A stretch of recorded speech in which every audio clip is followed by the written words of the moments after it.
My name is Maaike. I started using the print studio about 4 or 5 months ago as part of the new graduate award.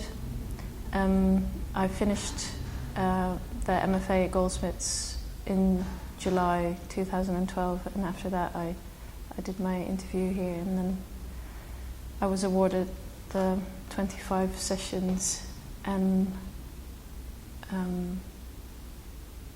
yeah, so far it's been really good.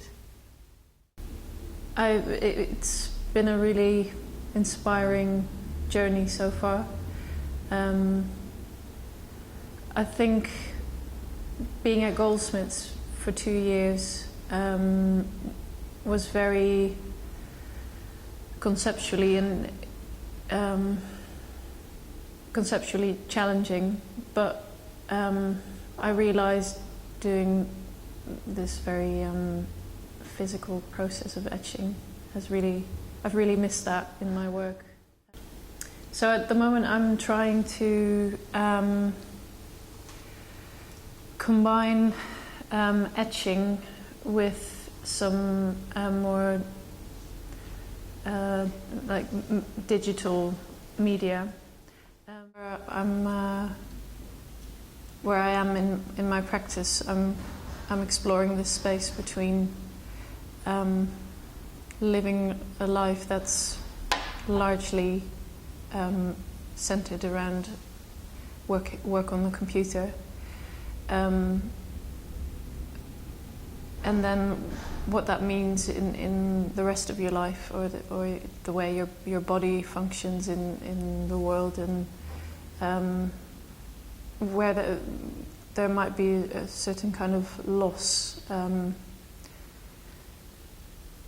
but like a physical loss or a physical presence,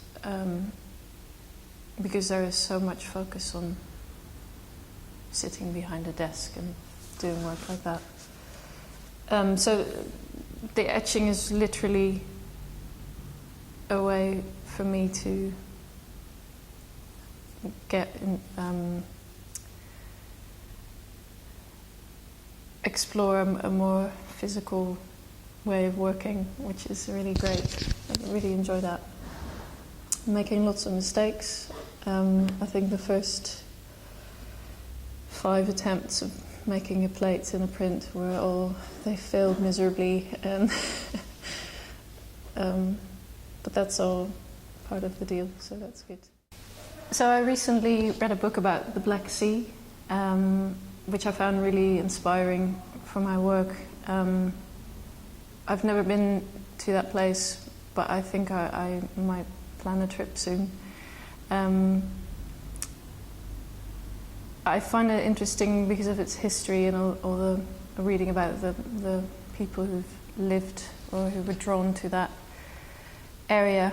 But also the Black Sea itself is completely fascinating to me because of the idea that it's actually 90% dead, and there is this very fine balance, which if it would be tipped, there would be a complete ecological disaster.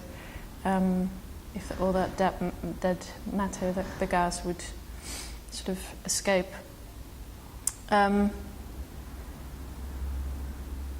So reading that book and reading more about the history has inspired the work that I do now.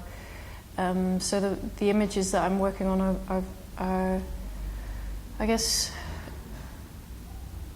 they give a sense of a map or a journey or traveling, and at the same time they're much about the sea and things being partly hidden, or looking at ships that have sunk and the stories behind that. And I I think that etching has that same kind of, or can have that same kind of quality, this mysterious, all these grey, dark tones, and but also the process itself. I feel that maybe just because I recently started doing it, but I'm not always in control of what's happening. So it's almost in between drawing and very old school photography. Then you throw the plate into the acid, and you hope it's long enough. But it's always a bit of a guess and a bit of a surprise when you do the print.